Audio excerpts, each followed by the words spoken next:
Bienvenue au bulletin d'information de Magnifica TV consacré à l'actualité de l'Église. Aujourd'hui, jeudi 29 juillet 2021, voici les titres.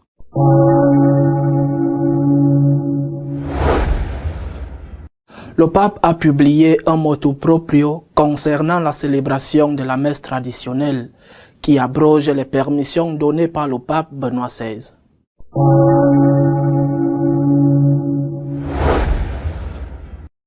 Les réactions à l'abrogation de la forme extraordinaire du rite romain ont été variées.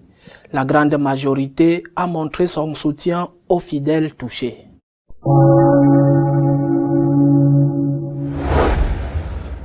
Le secrétaire général de la Conférence des évêques nord-américains a démissionné à la suite des révélations de ses participations fréquentes à des sites de pornographie gay.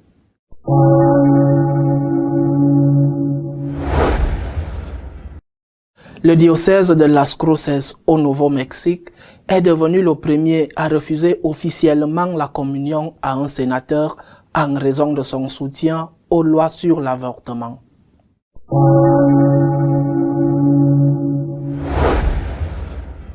L'Église catholique est toujours en chute libre en Allemagne.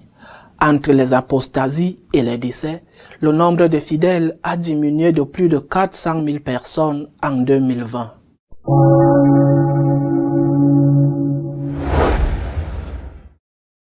Le pape a publié un motu proprio concernant la célébration de la messe traditionnelle qui abroge les permissions données par le pape Benoît XVI. Par le biais du motu proprio Traditionis Custodes, le pape François a mis un terme au droit des prêtres et des fidèles voulu par son prédécesseur de célébrer avec le missel romain de 1962, sauf s'ils ont l'approbation de l'évêque diocésain. Désormais, il n'y aura qu'une seule façon de célébrer la messe selon le rite romain. Jusqu'à présent, il y en avait deux. La forme extraordinaire, qui était celle du missel de Saint Jean 23, correspondant à la messe traditionnelle, et la forme ordinaire, qui était celle du missel de Saint Paul VI, correspondant à la messe en langue vernaculaire. Il incombe à l'évêque diocésain de réglementer les célébrations liturgiques de son diocèse et il est donc de sa compétence exclusive autoriser l'utilisation du missel romain de 1962 dans son diocèse selon les directives du Vatican. Là où des messes traditionnelles sont déjà célébrées, l'évêque doit veiller à ce que les personnes qui participent à la célébration de la messe traditionnelle ne nient pas la validité de la réforme liturgique du Concile Vatican II. Les évêques peuvent désigner un ou plusieurs lieux pour la célébration des messes traditionnelles, mais pas dans les paroisses. Aucune nouvelle permission ne peut être donnée pour la célébration de l'ancienne messe et des efforts seront faits pour s'assurer que ceux qui existent actuellement soient progressivement éliminés. Dans tous les cas, les lectures doivent être proclamées en langue vernaculaire.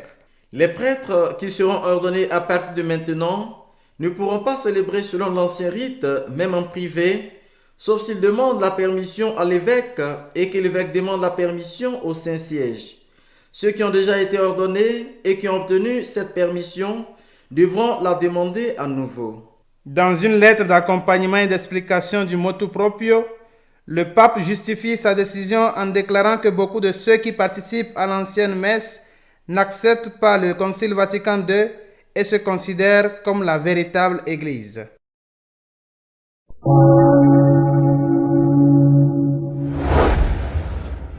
Suite à la publication du motu proprio du pape François où il révoque la forme extraordinaire du rite romain, les réactions ont été variées. En faveur du motu proprio, l'évêque de Mayagüez à Porto Rico, diocèse dans lequel l'ancien rite n'était pas célébré, est allé jusqu'à interdire aux prêtres d'utiliser tout ce qui est utilisé pour ce rite, y compris les nappes de lin. Dans le même ordre d'idées, s'est manifestée la conférence épiscopale du Costa Rica, un pays dans lequel l'ancienne messe n'était pas non plus célébrée. En revanche, dans le diocèse et les pays où l'ancienne messe était présente, les évêques ont été très prudents lorsqu'il s'est agi d'exprimer leur opinion. Tous ont exprimé leur soutien aux fidèles qui participent à ces liturgies et les ont remerciés pour leur fidélité. Même des cardinaux libéraux, comme ceux de Washington et de Chicago, se sont exprimés de cette manière. Les instituts religieux spécialisés dans la célébration de la messe selon l'ancien rite ont exprimé leur tristesse et leur surprise, se sentant accusés de ne pas être fidèles à l'Église, mais ils ont exprimé leur volonté d'obéir aux nouvelles normes du Saint-Siège. L'Association des prêtres de Saint-Pie V s'est montrée très critique à l'égard de cette mesure fondée par Monseigneur Lefebvre, qu'il a qualifiée comme la démonstration qu'il est impossible d'interpréter le Concile Vatican II en continuité avec la tradition et donc ce concile ne devrait pas être accepté. De nombreuses voix critiques se sont également élevées au sein de l'Église, notamment celle des cardinaux Zen et Müller. Le premier a reproché à ceux qui ont rédigé et publié le motu proprio qu'ils ne pouvaient pas attendre la mort de Benoît XVI pour révoquer l'autorisation qu'il avait donnée de célébrer l'ancienne messe, ce qui lui cause un grand chagrin. Le cardinal Müller, quant à lui, a reconnu que sans accepter le Concile Vatican II, on ne peut pas être catholique, mais a critiqué le motu proprio et a déclaré qu'avec lui, au lieu d'apprécier l'odeur des brebis, le berger les frappe durement avec son bâton. Le cardinal Burke, pour sa part, a déclaré que le pape n'a pas le pouvoir d'abroger la messe tridentine et il a considéré comme fausses les accusations selon lesquelles il n'accepte pas les principes de Vatican II faits contre les prêtres et les fidèles qui célèbrent selon ce rite.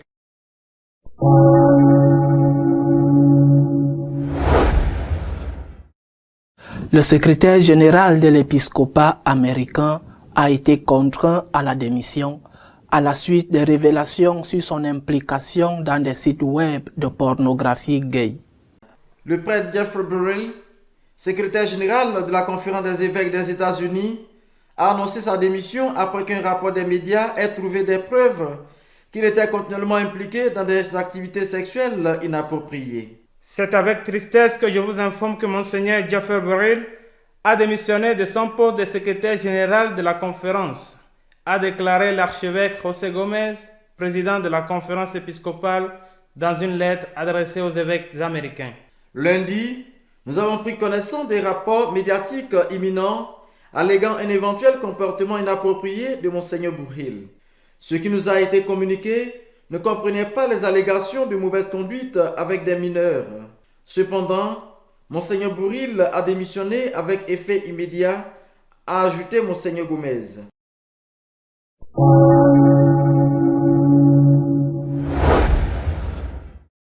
La bataille pour la communion aux responsables politiques en faveur de l'avortement aux États-Unis se poursuit.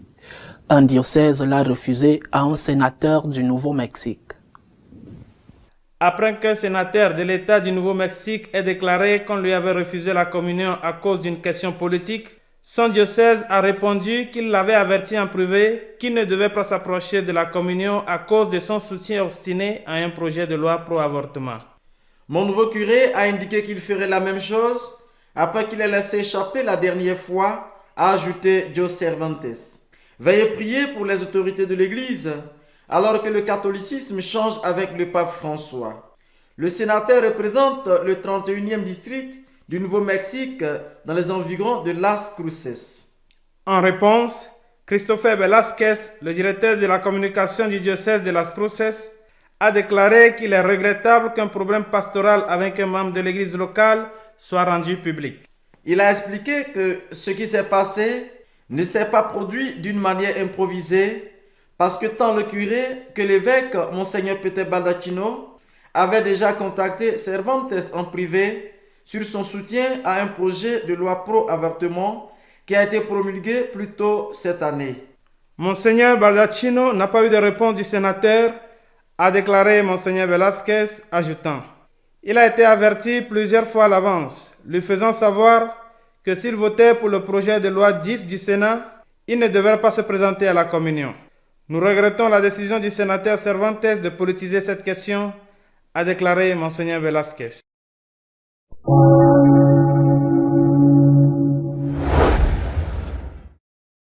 Une église en chute libre. Telle est la situation de l'église catholique en Allemagne, avec une baisse de plus de 400 000 membres, rien que pour l'année 2020. La conférence épiscopale allemande vient de publier les statistiques pour 2020. Cette année-là, 221 390 personnes ont quitté l'Église catholique de leur plein gré en refusant de payer l'impôt religieux qui est officiellement considéré comme un acte d'apostasie. En outre, le nombre total de catholiques diminue de 407 024 personnes, y compris les décès. En 2020, le nombre de catholiques en Allemagne sera de 22 193 347. La proportion de la population officiellement catholique en Allemagne est maintenant de 26,7% de la population totale. En 2019, la proportion était encore à 27,2%. En 2020, il y a eu 104 610 baptêmes contre 159 043 en 2019. Il y a eu beaucoup moins de confirmations, 75 387 contre 123 253 en 2019, bien que ces données aient été influencées par l'effet de la pandémie. Il y a eu également une réduction drastique du nombre de premières communions et de mariages. Cependant, le nombre de funérailles a été la seule chose qui a augmenté. La pratique religieuse est tombée à 5,9% contre 9,1% l'année précédente. Il se peut que la pandémie ait également eu une incidence sur ce point. Le nombre de prêtres a diminué de 418.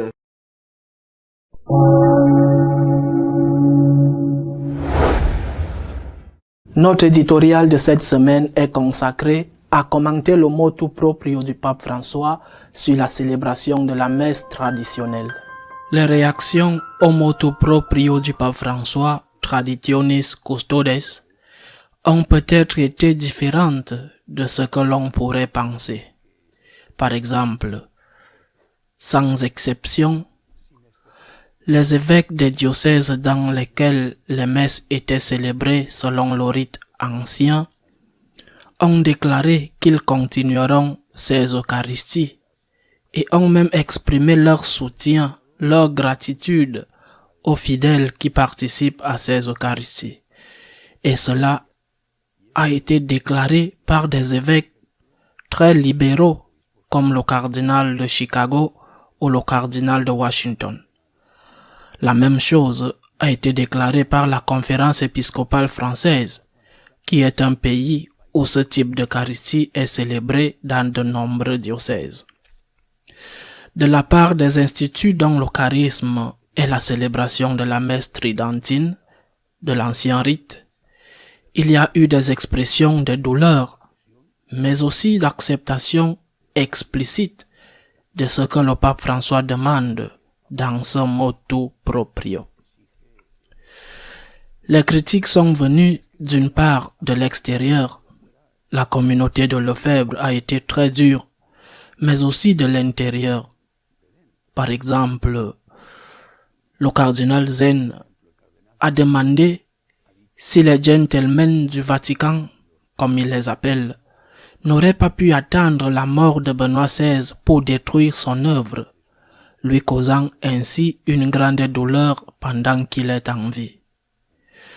Plus dur, me semble-t-il, a été le cardinal Müller, ancien préfet de la doctrine de la foi, qui a dit que le pape a plus exercé le travail de frapper avec un bâton que de s'approcher des brebis pour sentir leur odeur.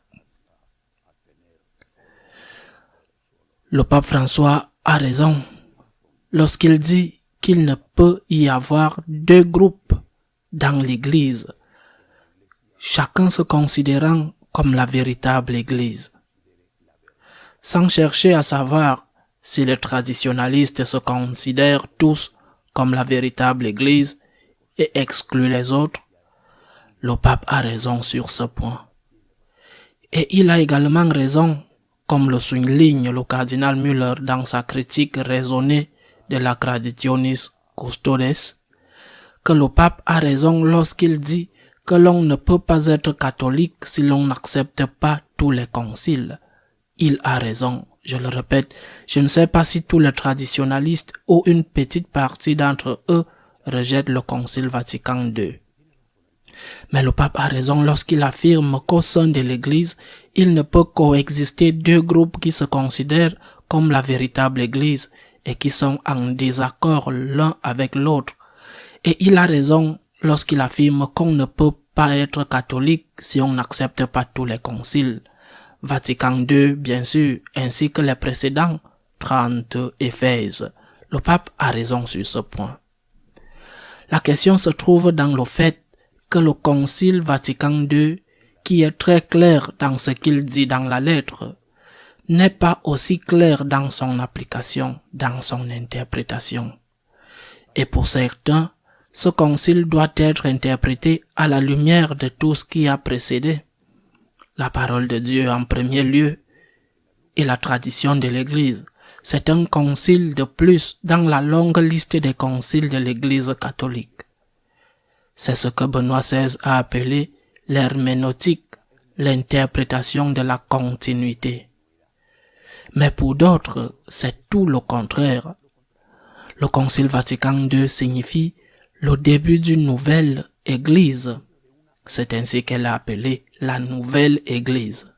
Cette nouvelle Église ne peut naître que si le Concile est interprété selon ce qu'ils appellent l'esprit du Concile, avec une herméneutique de rupture avec le précédent. Aussi bien la parole de Dieu, la doctrine magistérielle, que la doctrine des autres conciles. Il faut donc accepter le Concile Vatican II pour être catholique. Cela ne fait aucun doute. Mais quelle interprétation du Concile?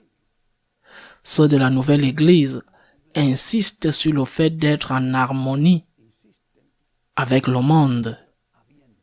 Et pour eux, cela signifie faire une réforme profonde de tout ce qui concerne la morale sexuelle, la famille et la vie. La même chose que les luthériens, entre autres, ont déjà.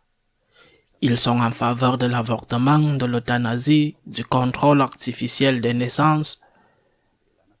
Ils sont bien sûr en faveur de la pratique de l'homosexualité, que l'homosexualité ne soit pas empêchée, en faveur du sacerdoce des personnes mariées, en faveur du mariage des homosexuels, et par conséquent en faveur du mariage des prêtres homosexuels, en faveur du sacerdoce des femmes,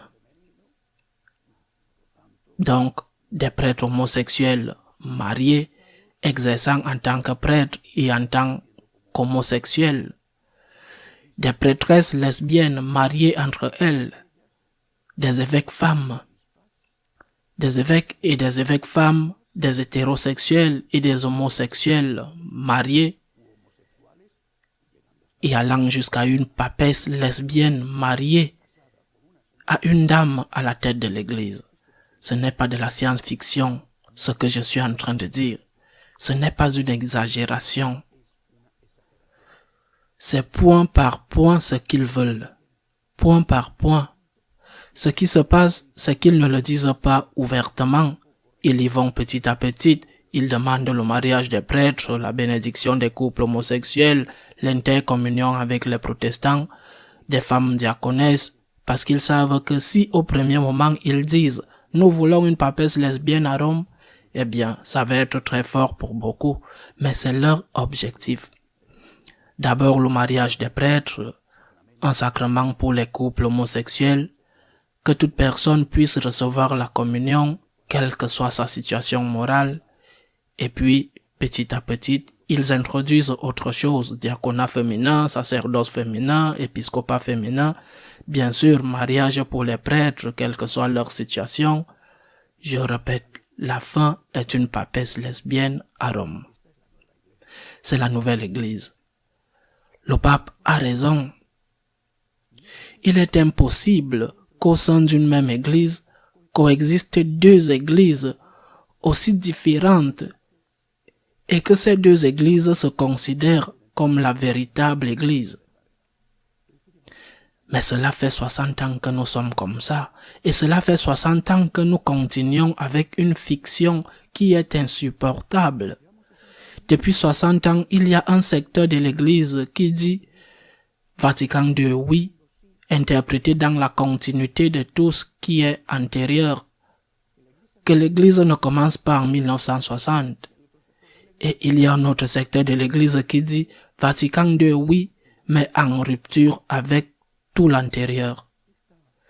Cette tension entre ces deux manières radicalement opposées d'interpréter le Concile Vatican II n'est pas constructive, elle n'est pas enrichissante, elle est destructive, elle est nuisible, elle blesse beaucoup de gens et crée de la confusion pour beaucoup d'autres. J'ai lu, je ne sais pas si j'ai tout lu, parce qu'il y a eu beaucoup de publications cette semaine après le motu proprio du pape François, et cela m'a fait me demander, m'interroger sur ce qu'un des commentateurs a dit du motu proprio. Il a dit, c'est une attaque contre la continuité que le pape Benoît voulait, pour laquelle il s'est battu. Il s'agit d'une attaque, dit-il, contre l'herméneutique de la continuité. Bien, mais il a terminé par une question. Qui sera le prochain? C'est une question que je me pose. Nous sommes si nombreux dans l'Église, si nombreux évêques, cardinaux, prêtres, laïcs. Nous sommes si nombreux à souffrir de cette situation. Nous sommes si nombreux dans l'Église à vouloir être fidèles au Concile Vatican II. Nous sommes très nombreux dans l'Église à être convaincus que cette nouvelle Église n'est pas l'Église de Jésus-Christ. Que cette nouvelle Église n'est pas celle avec laquelle notre Seigneur et les apôtres seraient d'accord. Nous sommes très nombreux à penser ainsi. Et en fin de compte, il s'agit de décider si Saint Jean-Paul II et Benoît XVI ont raison ou si l'Église allemande a raison. Mais je me demande aussi, et je suis sûr que je ne suis pas le seul, si nous qui croyons qu'il doit y avoir une continuité dans l'interprétation du Concile Vatican II ne serons pas les prochains. À la semaine prochaine, si Dieu le veut.